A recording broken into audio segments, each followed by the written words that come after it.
हर हर गंगे दोस्तों, आप सबका माय टॉपसी टर्वीलैंड में स्वागत है। ये वीडियो दोस्तों डे 1 का ही कंटिन्यू हो रहा है। इस वीडियो में मैं आपको बताऊंगी कि डे 1 में हम हर की पौड़ी के बाद कहाँ कहाँ गए। मैंने इससे पहले के वीडियो में दिखाया है कि हरिद्वार कैसे आप आ सकते हो और आप कहाँ हरिद्वार में आके स्टे कर सकते हो। तो जिसने भी मेरी वो वीडियो नहीं देखी है, आप आई बटन पे क्लिक करके वो वीडियो देख सकते हो या आप डिस्क्रिप्शन में दिए गए लिंक पे क्लिक करके भी देख सकते हो। तो दोस्तों, हम मनसा देवी की टिकट लेने के बाद पावन धाम आश्रम आ गए, जो कि हरिद्वार में बहुत फेमस है। पावन धाम रेलवे स्टेशन और बस स्टेशन से करीब 5 किलोमीटर की दूरी पर है। हमने हर की पौड़ी से 1-1.5 किलोमीटर आगे आके ई रिक्शा की थी, जिसकी हमें 100 रुपीज़ लगे थे। मंदिर में आप जैसे ही एंट्री लेंगे, वहाँ आपको राइट साइड में बच्चों के खिलौने, प्रसाद वगैरह मिल जाएंगे और राइट साइड में ही आपको शूज स्टैंड भी मिलेंगे। दोस्तों, इस मंदिर को बाहर से देखने पर लगता नहीं है कि अंदर इतनी खूबसूरत होगी ये मंदिर। यहाँ चारों तरफ आपको देवी देवताओं के मूर्ति देखने को मिलेंगे। तो आप जो देख रहे हो मूर्तियाँ, ये तो एंट्री पे है। आप जो अब अंदर देखने वाले हो, वो देख के आप भी आश्चर्य में पड़ जाओगे कि इतना सुंदर काम कैसे किया हुआ है यहाँ पे। आप देखोगे कि ये जो मूर्तियाँ रखी हुई है अंदर, उसमें तीनों साइड से शीशे लगे हुए हैं, जिससे वही मूर्ति तीनों साइड के शीशे में काफ़ी दूर तक दिखाई देता है। ये मूर्ति विष्णु भगवान और लक्ष्मी जी की है और फिर सेम डिज़ाइन में यही मूर्ति राधा कृष्ण की है। और ये आप देख सकते हो शिव और पार्वती की मूर्तियाँ। दोस्तों, सेम तरीके से मूर्तियाँ आपको हर देवी देवताओं के यहाँ देखने को मिलते हैं। दोस्तों, अब मैं दिखाती हूँ इस मंदिर की असली खासियत क्या है। जैसा कि मैंने आपसे कहा था, ये मंदिर अंदर से बहुत खूबसूरत है और ये अब आपको देखकर भी लग रहा होगा। यहाँ चारों साइड शीशा ही शीशा है और आप जो ये पेंटिंग वगैरह देख रहे हो, वो भी कांच के टुकड़ों से बनाई गई है। आप देखिए इस पे कांच से की हुई कारीगरी, ये छोटे छोटे कांच के टुकड़ों से की गई है। ये आप देख सकते हो कितना सुंदर लग रहा है ये देखने में। दोस्तों, यहाँ शीशों का अद्भुत काम और कलात्मक रूप से डिज़ाइन की हुई दीवारें इसकी लोकप्रियता के प्रमुख कारण हैं। दोस्तों, पावन धाम हरिद्वार का एक प्रमुख केंद्र है। पावन धाम के अंदर की डिज़ाइन बेहद आकर्षक और अनोखी है। इसके आर्किटेक्चर के बारे में कहा जाता है कि इसकी जैसी सुंदरता अन्य किसी हिंदू मंदिर में नहीं देखने को मिलती है। दोस्तों, पावन धाम समाज कल्याण का संगठन भी है, जिसमें संत सेवा, गौ सेवा और अन्य लोगों के लिए निःशुल्क खाना उपलब्ध कराया जाता है। ये सेवा इस आश्रम में 1970 से चला आ रहा है। दोस्तों, पावन धाम का मंदिर हर की पौड़ी से 3 किलोमीटर की दूरी पे है, तो आप यहाँ आसानी से आ सकते हो। यहाँ आने के लिए आपको ई रिक्शा, ऑटो भी मिल जाएंगे आसानी से। ये आप देख सकते हो, यहाँ हर तरफ इतनी डिटेलिंग में काम की गई है। ये मेरी बेटी पीहू, इसे हर जगह कोई ना कोई एक फ्रेंड मिल ही जाता है। बहुत खुश थी ये यहाँ आके, अपने आप को ये चारों तरफ शीशा में देख रही थी। ये देखो क्या कर रही है ये।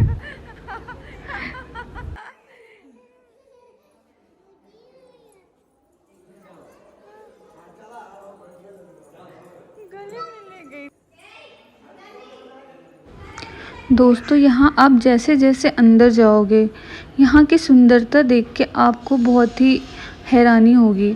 बहुत ही सुंदर है ये मंदिर। आप देख रहे होंगे इस मंदिर में हर देवी देवताओं की मूर्ति स्थापित है और यहाँ की चाहे मूर्ति हो या दीवार हो, हर चीज़ बहुत ही बारीकी से की गई है। यहाँ आके मेरा मन इतना खुश हो गया था, मैं बता नहीं सकती हूँ आपको अपने शब्दों में कि कितनी खूबसूरत ये जगह थी। दोस्तों ये श्री कृष्ण जी की रथ देखने लायक है। कितनी खूबसूरती से इसे भी बनाया गया है। ये आप घोड़े को देखो कितना चमक रहा है, पूरे इस पे शीशे का काम है। और ये है शिव जी की मंदिर, यहाँ शिवलिंग स्थापित है और आप देख सकते हो चारों साइड से इसकी भी डिज़ाइन। मैं आपको बता नहीं सकती हूँ, यहाँ आके मेरा मन इतना खुश हो गया था। मेरे पास वर्ड नहीं है कि मैं आपको यहाँ की खूबसूरती के बारे में बता सकूँ।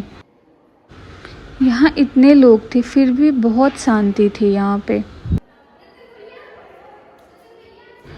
यहाँ के आप हर दीवार देख रहे होंगे, कितनी सुंदर तस्वीर बनाई गई है, वो भी छोटे छोटे कांच के टुकड़ों से। और यहाँ हर अलग अलग मूर्तियों के बीच में शीशा लगा हुआ है, जिससे कि एक ही मूर्ति आपको बहुत दूर तक दिखाई देती है। ऐसा लगेगा कि जैसे और दूसरी मूर्तियाँ वहाँ है स्थापित। दोस्तों मैं तो आप सबसे यही बोलूँगी कि हरिद्वार आप अगर आओ तो यहाँ ज़रूर विज़िट करो, बहुत ही सुंदर है ये जगह। दोस्तों ये वीडियो देख के आपको भी लग रहा होगा कि ये जगह कितनी सुंदर है। हम लोगों को यहाँ 2-2.5 घंटे कैसे निकल गए कुछ पता नहीं चला। यहाँ से फिर दोस्तों हम लोग गंगा आरती के लिए निकल गए, क्योंकि उसकी भी टाइमिंग हो गई थी। दोस्तों पावन धाम से हर की पौड़ी जाने के रास्ते में आपको बहुत सारे और भी मंदिर देखने को मिलेंगे जो कि बहुत ही सुंदर है। हम लोग वहाँ नहीं जा पाए थे क्योंकि हमें गंगा आरती में जाना था। तो अगर आपके पास टाइम बचता है तो आप यहाँ ज़रूर जाएं, क्योंकि यहाँ की मंदिरें बहुत सुंदर है। तो दोस्तों पावन धाम से निकल के हम लोग फिर से हर की पौड़ी आ गए थे, क्योंकि गंगा आरती यहीं पे होती है। हम लोग यहाँ 1-1.5 घंटे पहले ही आ चुके थे गंगा आरती देखने के लिए, मगर यहाँ की भीड़ को देख के ऐसा लग रहा था जैसे हम फिर भी देर से आए थे। तो आप जब भी यहाँ आते हो तो कम से कम 2-3 घंटा पहले ही आए, तो ही आपको अच्छे से जगह मिल पाएगी। दोस्तों यहाँ की गंगा आरती जग प्रसिद्ध है। इस आरती को देखने के लिए सिर्फ भारत से ही नहीं बल्कि विदेश से भी लोग आते हैं। तो चलिए मैं आपको उस घाट पे लेके चलती हूँ जहाँ से गंगा आरती होते हुए बहुत अच्छे से दिखाई देती है।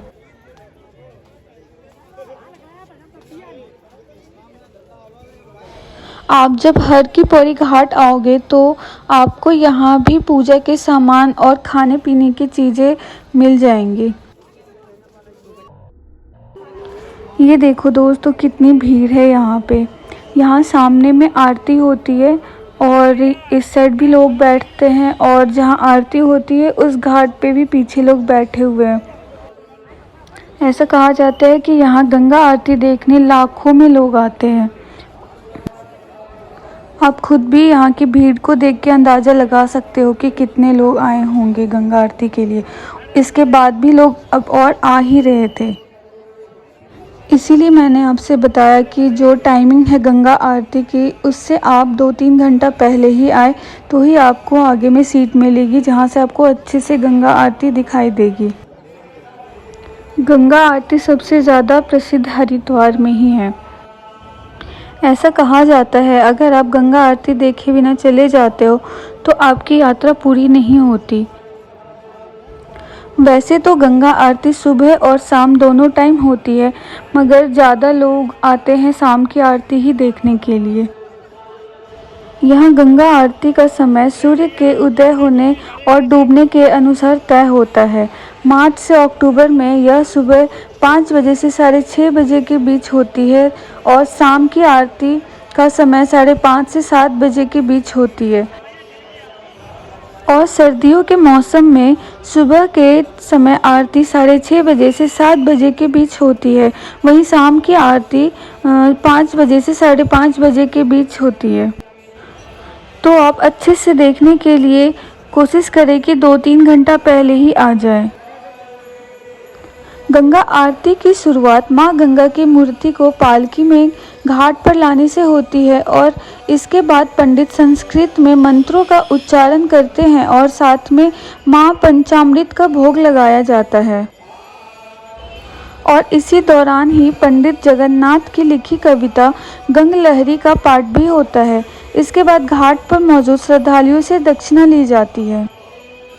यहाँ श्रद्धालु अपने इच्छा अनुसार दक्षिणा दे सकते हैं और फिर गंगा आरती शुरू होती है जो करीब 5 मिनट तक चलती है। सुबह के बजाय शाम की आरती में शामिल होने के लिए भीड़ ज़्यादा उमड़ती है यहाँ। अगर आप गंगा आरती अच्छे से देखना चाहते तो हो सके तो घंटा घर वाले द्वीप से या गंगा मंदिर के पास की सीढ़ियों से गंगा आरती को देखें।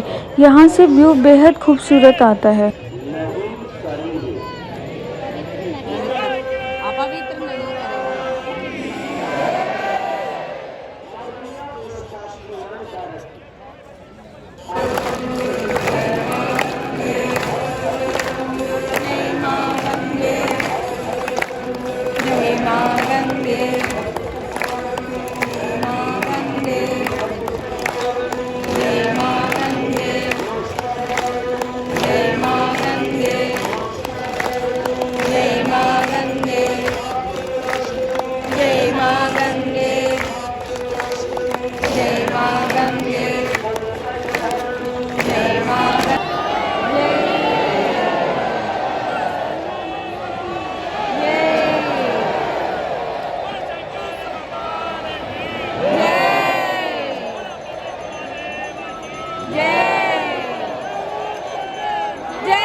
यहाँ की गंगा आरती देखकर ऐसा लगता है जैसे प्रकृति ने स्थल को अपनी रोशनी से जगमगा दिया है। दोस्तों, हरिद्वार की तर्ज पर बाद में गंगा आरती का आयोजन ऋषिकेश, वाराणसी, प्रयाग और चित्रकूट में भी होने लगा।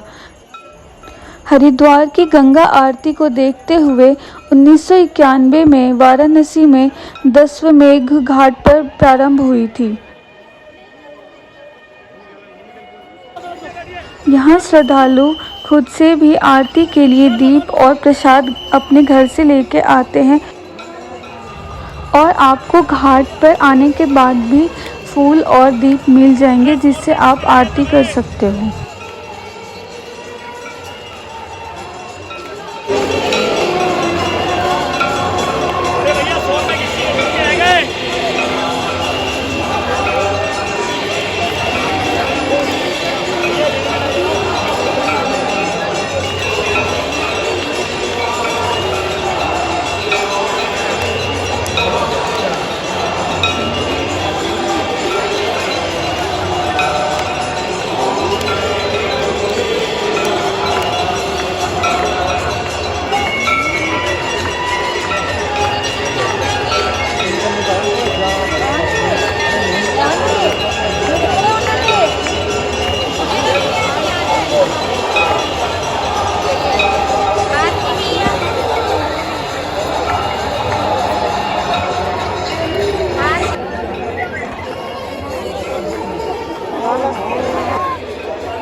वैसे दोस्तों मैं आपसे यही बोलना चाहूँगी कि जब आरती होती है उस टाइम आप खुद से आरती ना करें, क्योंकि यहाँ बहुत भीड़ होती है और इस बीच में तो कुछ भी दुर्घटना हो सकता है।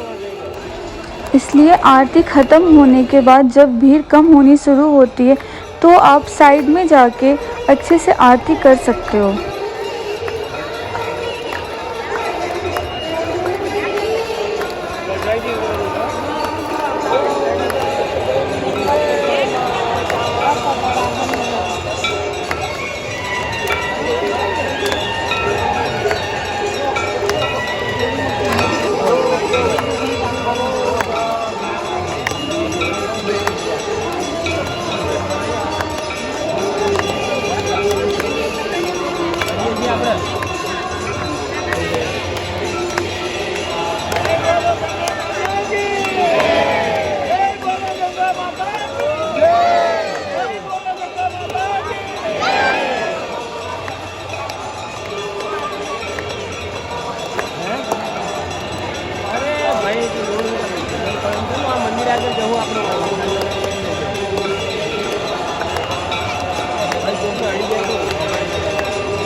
आप शाम के टाइम में गंगा नदी का नज़ारा देखो, कितना सुंदर लग रहा है।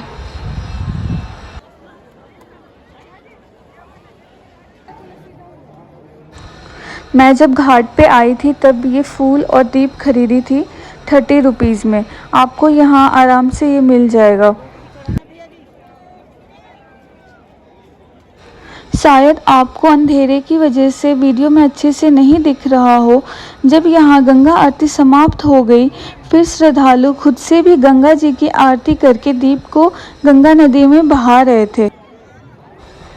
बहती गंगा पर दिया जलाना इतना सुंदर लगता है जिसे मैं अपने शब्दों में व्यक्त नहीं कर सकती हूँ। दोस्तों यहाँ की भीड़ देखो, यहाँ कितनी भीड़ है और इसीलिए कहा जाता है कि सबसे ज़्यादा प्रसिद्ध यहीं की गंगा आरती है। हम लोग भीड़ कम होने का वेट कर रहे थे और फिर यहाँ से हम निकलते। आप वीडियो में देख ही रहे होंगे, यहाँ लोग रात के टाइम में भी गंगा स्नान कर रहे थे। कितना सुंदर लग रहा है रात के टाइम में यहाँ का नज़ारा। दोस्तों मैं आपको इस वीडियो में फिर से बताना चाहूँगी कि आप वीकेंड में यहाँ पे ना आए और मई से लेके जून तक यहाँ नहीं आए, क्योंकि इस टाइम में यहाँ बहुत भीड़ होती है। मैंने ये पिछले वीडियो में भी बताया था। तो दोस्तों जिन लोगों ने भी मेरी पहली वाली वीडियो नहीं देखी है वो आप आई बटन पे क्लिक करके देख सकते हो, या मैं आपको डिस्क्रिप्शन में लिंक मेंशन कर दे रही हूँ, आप वहाँ भी देख सकते हो क्लिक करके। मैं अगले वीडियो में डे 2 का लेके आऊँगी, जो आप देखना ना भूलें। बस मैं कुछ ही दिनों में अपलोड करने वाली हूँ उसे भी। तो दोस्तों अगर आपको मेरी ये वीडियो अच्छी लगी हो तो प्लीज़ आप हमें लाइक सब्सक्राइब करना ना भूलें।